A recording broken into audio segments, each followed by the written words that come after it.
Hello, everybody. This is Short Sports Show. I'm your host, Daniel Short. Today is Monday, January 6th, 2014, and today is the BCS, the last BCS National Championship game that we will see forever.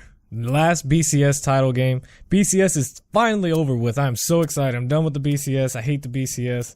I'm glad it's over with, but we're going to end with a very, very good game tonight with Florida State and Auburn. We will talk about that later on the show. Also, we will recap the NFL wildcard playoffs, and wow, they were wild. We're starting off with Kansas City and the Indianapolis Colts, and ending with the San Francisco 49ers defeating the Green Bay Packers. Again, we will talk about that all in this episode, and how was I going to start this? I was thinking about different ways how I could start this episode and how I could start about this show, and I don't know. The BCS National Championship game, like I said, it is the last one, the last BCS game for, BCS title, because starting next year in 2014 season, will be not BCS again. I was going to say that again. Will be college football playoffs. The playoffs? Yes, playoffs. 4-team playoff system, which I think is a step, a good step in the right direction, if that made sense right there. I'm excited that we'll finally have a playoff system where, right now it's only going to be 4 teams, which I believe it should have started with, 6 or 8. Really, I wanted 8 to start it off with, because then, have the 1 and 2 seats sit out, and then, let everybody else go at it until finally having, going down.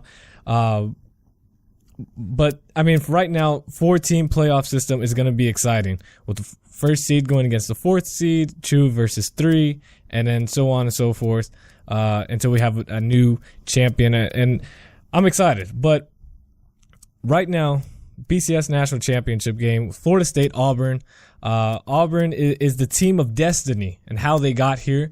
Having the game, they lost to LSU about mid-season, and then rebounded after that, and leading their way into when they played the Iron Bowl, the last game of the season against Alabama. And I mean, it has to be destiny. Alabama, as we all know, kicks the field goal to not go into overtime at a 28-28 tie.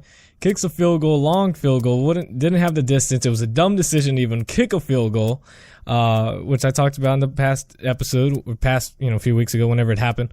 And Auburn returns it 100+ yards all the way for a touchdown. I mean, and then the different things they had to do to get past Georgia with that.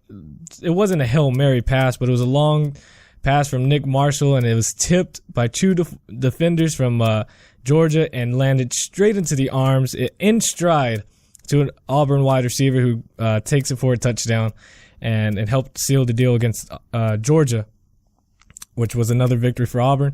And that's just team of destiny, things that just went your way, for Auburn. And now for Florida State, that's the team of dominance. It's them just dominating everybody that they played against this season. Really, they had no close game whatsoever. And they played some good teams and just dominated everybody that came across their way. And led by redshirt freshman quarterback Jameis Winston, who ended up winning the Heisman this year. Back-to-back redshirt freshmen win the Heisman for Johnny Manziel and now Jameis Winston. But, it's going to be an exciting game tonight. And sadly, this guy right here is going to miss it. I am scheduled to work today on National Championship Day. I tried my best to switch schedules, and apparently everybody else knew it was National Championship Day. So I will miss it the entire game, which sucks. But thankfully, to the Watch ESPN app, you can rewatch the game. So I have my dad text me the scores, and I'll see the score on there on my phone. And then I'll just have to rewatch it later on and just act like I didn't know what happened. But either way, let's start getting into college football. We'll talk about college football, then we'll go more in depth with the BCS National Championship game. Then we'll talk about the NFL wildcard playoffs and end it with that. as we will talk more about the playoffs and we will recap the national championship game on Friday's episode. We'll talk about the NFL's divisional championship. Getting ahead of myself here. The NFL divisional playoffs on Friday. But right now, college football, Texas hired Louisville's Charlie Strong as head coach. And I said it from the beginning of the year because I was pretty positive Mac Brown, this was his last year, because I really thought Texas would do a lot worse than they did this year. And I knew something just told me Charlie Strong was going to be that coach, because I knew Teddy Bridgewater was going to leave after this year, because we all knew how good Teddy Bridgewater was. And Louisville, they're pulling good recruits, but it's just, I just knew something about Charlie Strong was going to go to Texas, and I said it from the beginning of the year, and I was really hoping Charlie Strong would not take the job and hopefully was not offered the job. Sadly, he was, and he did. Charlie Strong will now be the new head coach for the Texas Longhorns, and to be honest with you, I don't know, I haven't really seen the response that Texas fans have taken about this, but I'm afraid. I'm not going to lie. I am, okay, maybe not afraid, but I'm a little worried because TCU, being a TCU fan, we struggled in the Big 12 these past 2 years. I'm not going to make any excuses. I mean, you could talk about coulda, woulda, shoulda. That was this year. That was the phrase for this year. Coulda, woulda, shoulda. A lot of things could have happened, didn't happen. But with Texas, they're pulling in. They still always get really good recruits. They always do. You always will at Texas. They can lose every game and they'll still pull in at least, 5 or 10 top 300 recruits every year. They will. And now with Charlie Strong going to Texas and what he brings, I think he's going to show, he's going to bring Texas to what it used to be back when we saw, in 2005 when they won a national championship. Now, do I think he's going to win a national championship with Texas? Not in the next 3 years, he won't. Not in the next 3 years. He will not win a national championship in the next 3 years. After that, after he's had a foundation of recruiting, meeting the Texas high school coaches and, establishing some type of foundation with them and trying to get some recruits, and make his own pipelines and stuff like that. I mean, Texas can, get anybody. I'm just saying, for recruits to feel comfortable with Charlie Strong and what he brings to the table, it could take, a year or so. But for him to, get his staff and get everything and the mindset for Texas and what he's going to bring, I think will take a while. But do I see them winning 10 plus games next year? I do. They probably, I'm not saying they're going to win the Big 12 because obviously I'm a TCU fan and I will be biased and I'm going to say we got a shot next year after going, whatever, we went 4-8 this year. But Texas, Charlie Strong went 37-15 in his 4 years or whatever, how long he was there at Louisville, and went 23-3 in the last 2 years. 2 years ago is when we all heard about Louisville and Teddy Bridgewater when they beat Florida in the Sugar Bowl and the upset. And then this last year going to some sorry bowl. But Texas is going to have a tough schedule next year. Not only do they always have to, obviously have to play the Big 12, which is always wide open apparently. Their non-conference schedule, they finally are doing something non-conference. Now, if most people haven't noticed, you can look at Texas past schedules and their non-conference. You're going to see New Mexico, UNLV, and multiple small school teams. Now, I know teams always play, that one small school, and that's fine. But majority of the time, most of the time of every year that they have their non-conference, it's always about 3 or 4 of those slots are always those very weak teams. And that's why they get crushed most of the time against other competition. Just saying. But this year they will have, this upcoming year, 2014, they will have a beefed up schedule with North Texas, who won a bowl game this year against UNLV. But the thing is, they still won, and they're a good program now. They're getting there. They'll have to play BYU, who they played this past season and gave up 500 rushing yards to BYU on the road. They will have BYU at home, though. And they will play UCLA, who's returning. Their starting quarterback, Brett Hundley, is returning, not entering the NFL draft. And UCLA, Jim Mora, and the recruits that they're bringing in this upcoming year, UCLA is going to be, one of those teams we might be talking about being in the top 4 for the playoffs. They'll play them at AT&T Stadium. So obviously Texas is they're taking the right approach, playing some good solid teams and helping their strength of schedule, which is going to be very key with these new polls that we're going to have for 2014. So he's gonna go in with a squad that's not the best. Texas still doesn't have that top team. That I don't think they're gonna beat UCLA. They'll struggle probably against BYU, depending on who BYU brings back. Really haven't studied too much on BYU. And North Texas could be the team they look over. That's their first game, August 30th against North Texas. Yeah, it's at home, but North Texas is trying to show they're trying to show we won a bowl game last year. And we're going to go on the road in Texas with Charlie Strong making his first head coaching appearance there. And let's try to steal the spotlight from him. Just saying. So Texas is going to be pretty tough. North Texas will be against Texas. But I do see Texas being in the top 10 in 2 years from now. And then going up from there. Which scares me. And it sucks to say because I do not like Texas. I don't like them at all. Horns down, cut them off, saw them off, however you want to say it. I'm against Texas. Not a Texas fan. That's just me. But I'm not going to just, show arrogance and ignorance that they're not going to be good, because they are going to be good in the next few years. Next year, teams, fans don't expect national championship and don't expect the BCS bowl game. I mean, I guess you could expect that, but, that could be your hopes. But Texas is going to be really good with Charlie Strong next few years. Other Big 12 news, Baylor running back Lance Seastrunk to enter the NFL draft after 2 years at Baylor. He ran for 1,177 yards and 11 touchdowns this year. And teams thought he was the one that thought he was going to make that Heisman run. Yeah, exactly. Don't like him. Anyways, the Cleveland Browns are not considering Oklahoma head coach Bob. This is a Big 12 episode. I just noticed that. Cleveland Browns won't consider Oklahoma's head coach Bob Stoops anymore, or at all. They never did, apparently. Bob Stoops is from Ohio, and apparently, had some, I think I talked about it on Friday, had some type of connection, and they said that they were interested in him and serious consideration, and then now apparently they've denied all of that. So who knows right now, but I don't know why, but I just, in my mind, after I heard about Bob Stoops and the Cleveland Browns, I didn't even know he was from Ohio in the first place. I just learned that today. And I really thought, Bob Stoops could actually be a good fit, or at least intriguing fit. Now, I don't know if he would have been successful in the NFL and with the Browns, but something just hit my mind, and I could just picture it. I could just picture Bob Stoops being the head coach of the Cleveland Browns. Now, even though they came out and said they're not considering him, that could always change next week, tomorrow, after this show. We never know. But I don't know. Something just came up in my mind that I could see that happening. But that was basically it for college football news. Big 12 news, apparently.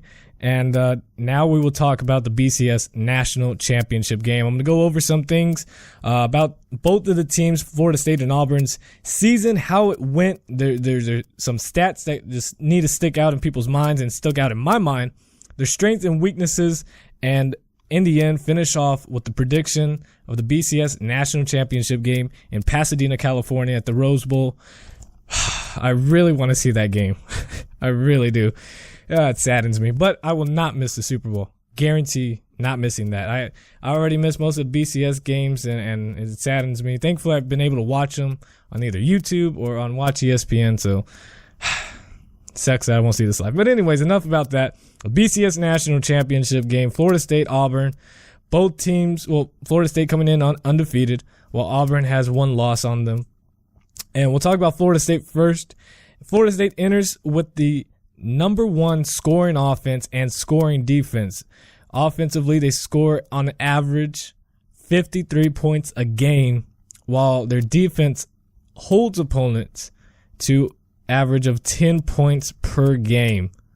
It's incredible. And if you look at the past game, look at their games from this season, it really has just been like that. It's been like 49-10, 49, to 10, or well, I just said that 49-14 or something like that. It's always been some real big blowout game, and they won the ACC championship against Duke 45-7, and just really have dominated.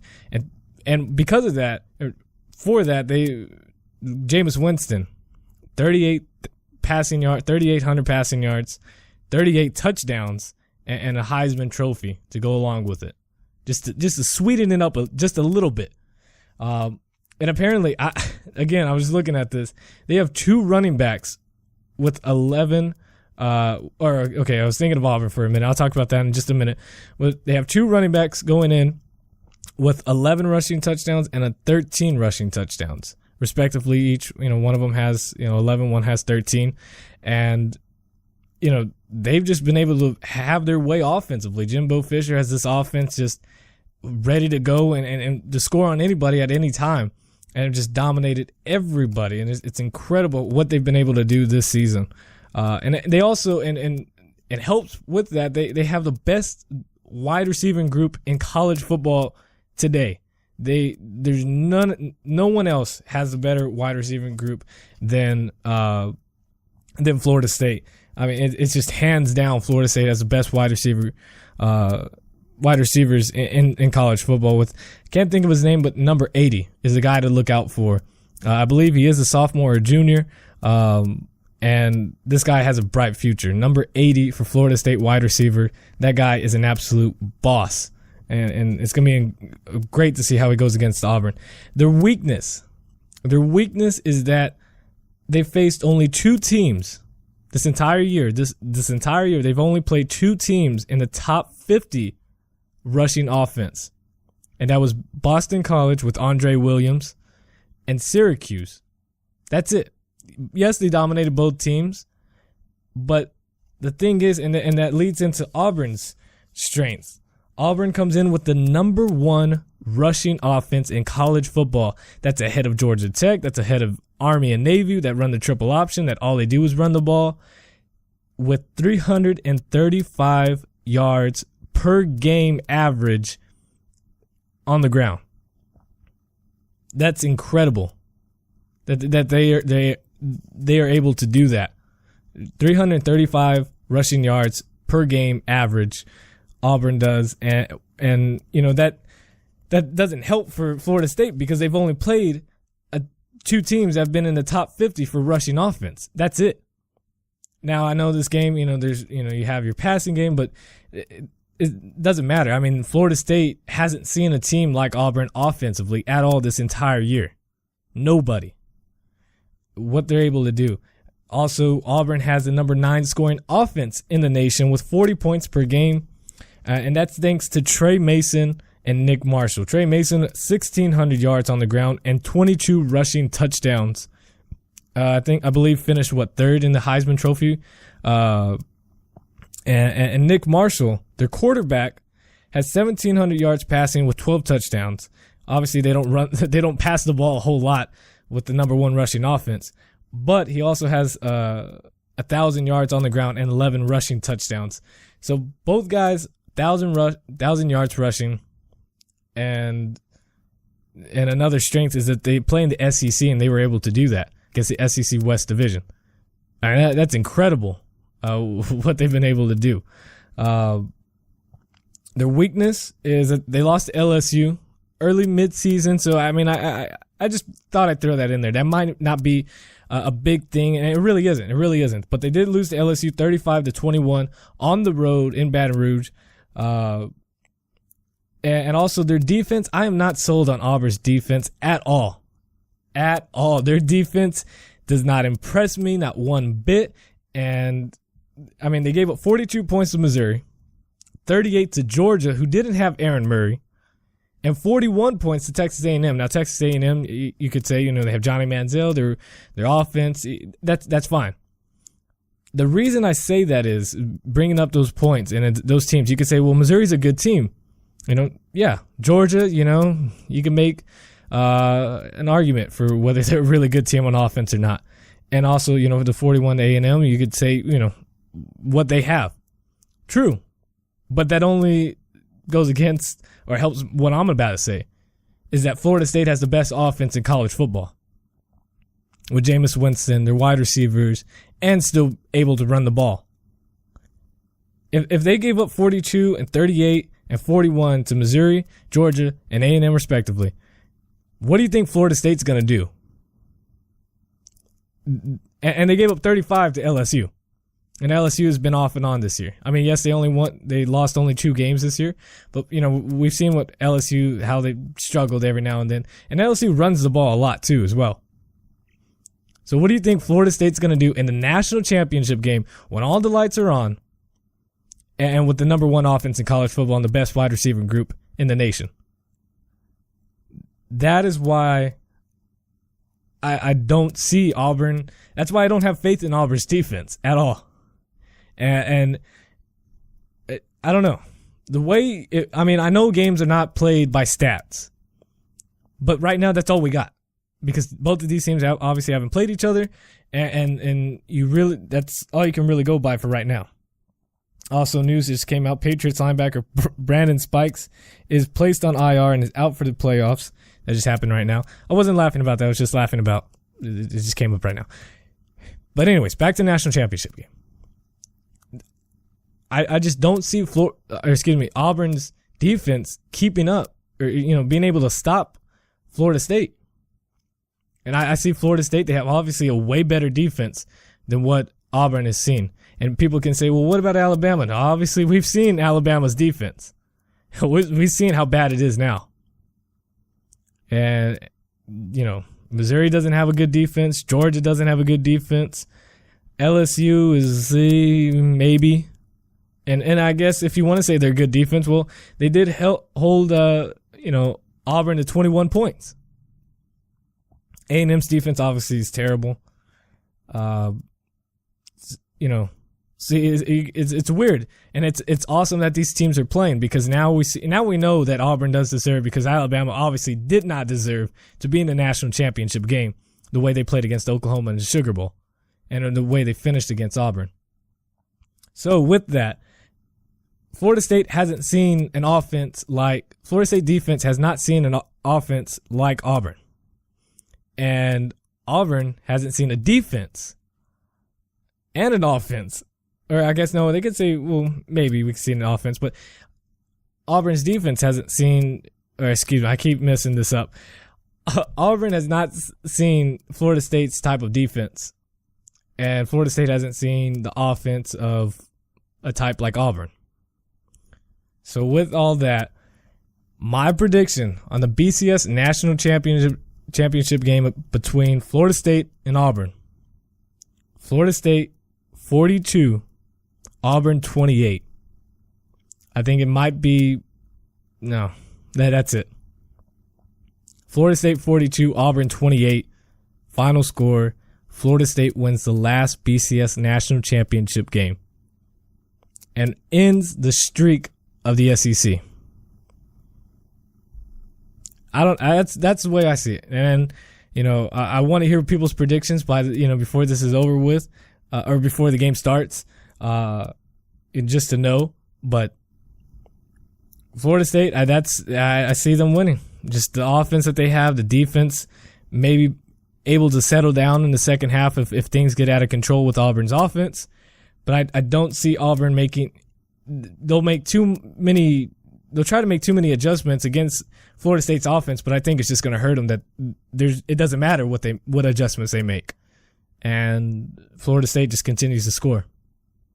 So hopefully it's a lot closer than that, because, we all want to see a good game. It still will be a good game, but obviously we want to see a close game that comes down to the wire. But that's the way I see it. So anyways, we'll move on to the National Football League. And wow, the national championship game is just going to be a really good one. Florida State, Auburn. National Football League. We'll talk about some news, and then we will recap the wild card playoffs. Colts signed wide receiver Deion Branch, and I didn't even know he was still in a free agent market. I thought he was retired, done. Just, the guy, I thought he's old now. Deion Branch played for the New England Patriots back in the day. Actually, it wasn't even that long ago. It was last year, really. Wow, just thought about it. But he seems old. He seems old now. Anyways, Colts sign him, and the Colts will play the New England Patriots this Saturday. Dolphins fire offensive coordinator Mike Sherman after 2 years. They finished, 27th? I believe 27th in offense is what I read. Eagles wide receiver Deshaun Jackson wants a raise. Now already trying to start trouble in Philadelphia.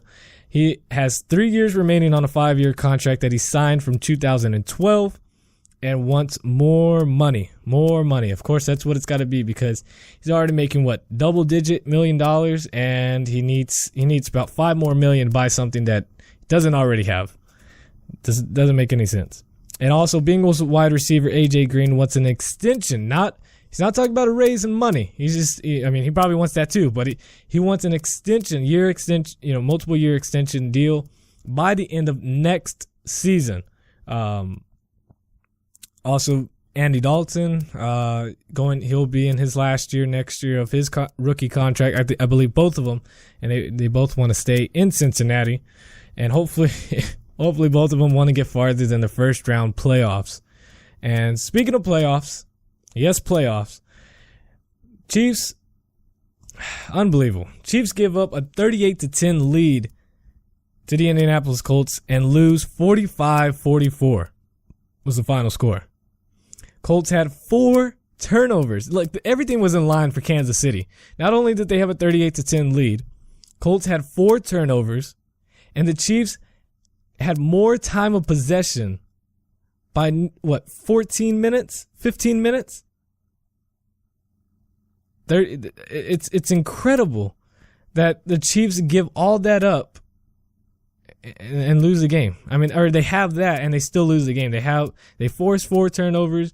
They lead the time of possession by a huge amount, by 15 minutes, and still lose the game after having a 38-10 lead. It's crazy. And the Chiefs, I think, finished off now the season with 3 straight losses or something like that. Poor Chiefs. And Andy Reid in the playoffs, first round and out. How many times have we seen that? Or just first playoff game, whether it was divisional or when he was with the Eagles and now with the Chiefs, one and done. Saints, and speaking of one and done in the Philadelphia Eagles, it happened again. Saints beat the Eagles on a game-winning field goal, 26-24 is the final score, and the Saints held the Philadelphia Eagles to 256 yards of total offense. I really didn't see that coming.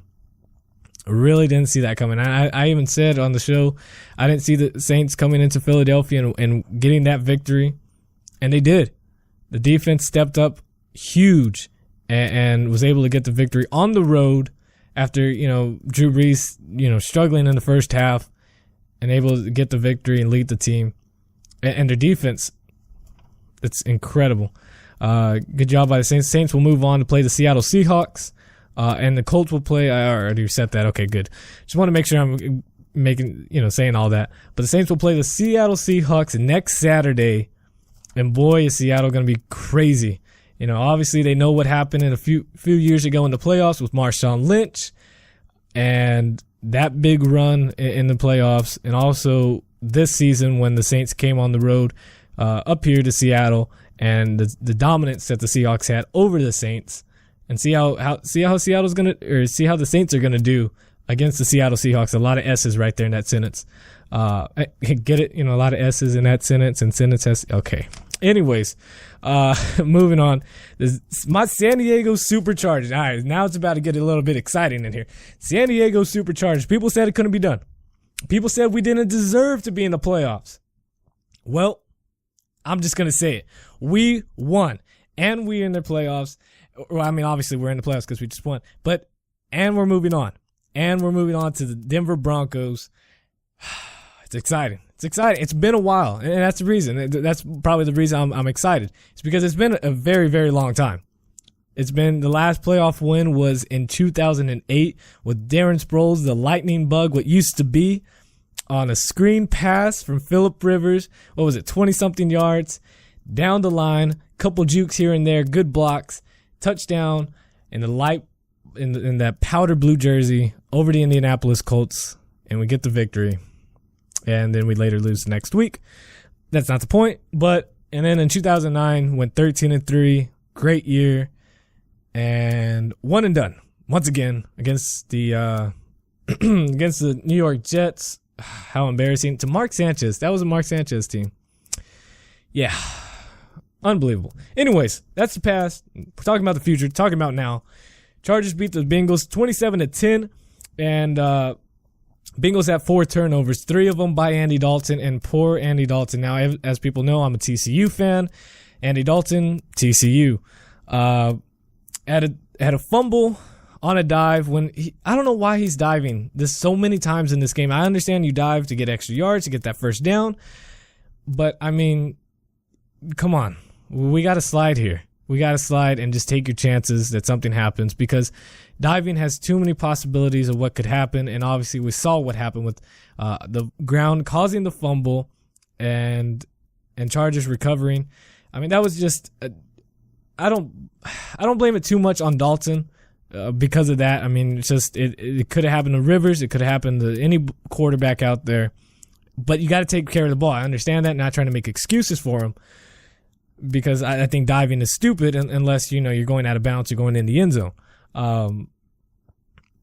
And also then had a bad interceptions were on him. Obviously, he underthrew one to Sharice Wright, who jumped in front of it and led it, down to the goal line.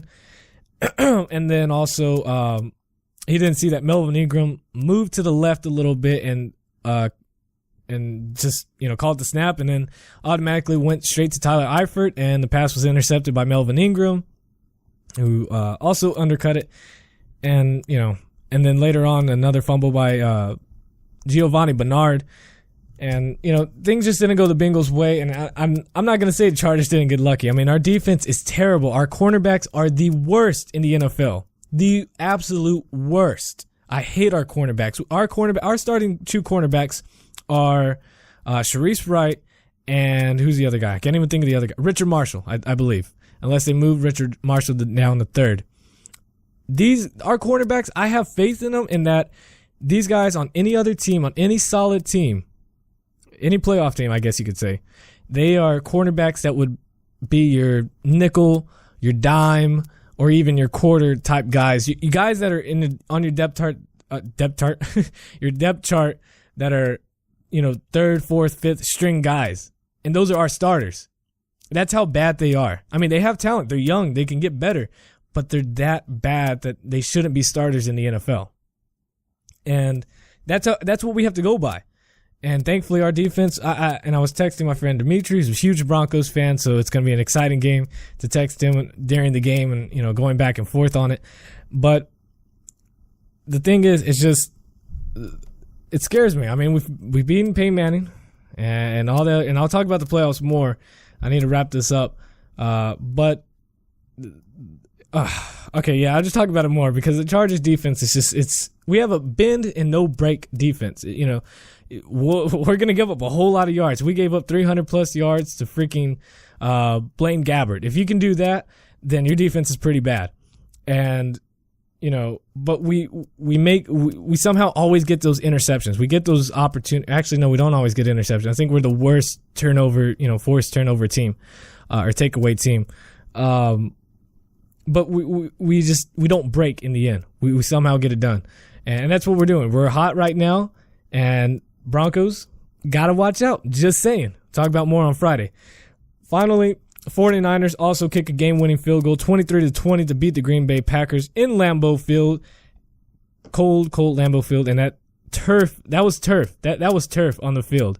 Yeah, that thing was ugly, disgusting. It just looked like dirt. Aaron Rodgers was not, I don't know if anybody watches First Take, but how Stephen A. Smith always calls him a bad man. Aaron Rodgers was not, or he was bad. He was bad. Not in the good terms.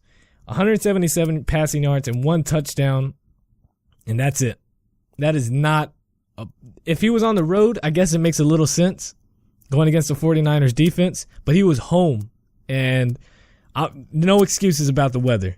No excuses. He's played in cold games like that. Yes, that was one of the coldest he's ever played in, if not the coldest.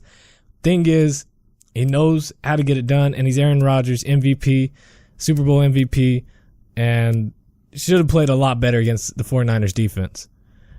But Colin Kaepernick was the guy. 227 passing yards, 1 touchdown, and 98 rushing yards. Was able just to tear up that defense again. I mean, I know the Packers defense is not that good, but you would think by now they would make some type of adjustments to stop Colin Kaepernick. Every other team has. That's why the 49ers haven't really been that talked about this year. Teams have made adjustments against Colin Kaepernick. Packers can't get it done. For a second year in a row, Packers lose to the 49ers in the playoffs. Once was away, now this one was at home. 49ers move on to play the Carolina Panthers next Sunday. Again, we will talk about the NFC and AFC divisional playoffs on Friday, 3 p.m. Pacific time. Catch it here on the Spreaker.com/The Short Sports Show, or listen later on YouTube.com/The Short Sports Show. It's going to be interesting. I'm glad playoffs are happening. And doesn't it seem like not that long ago, like maybe a week ago, it was opening kickoff? And now we're getting closer to the end. And hopefully it's not the end for the Chargers. Hopefully we got a few more weeks to go. Either way, it's going to be exciting. National championship game tonight. Make sure you watch it because people like me, we got to work. And if you want to help me out so I don't have to work, this is the best thing to do. Go ahead after this episode is over with. Go ahead and go on, Spreaker.com/The Short Sports Show and click that follow button. Click the like button also on this. It's a little big heart. Just, click that button. And that helps me a lot. It actually does. Click the follow button and also follow me on Twitter at @short_sports 24/7. And also YouTube. I already said that. Facebook. I got a Facebook page in case people like Facebook because I like Facebook. I hope you like Facebook because if you like Facebook, go ahead and type in The Short Sports Show. Like my page. Keep up with me on there. Best way to keep up with me is on Twitter. Again, at @short_sports 24/7.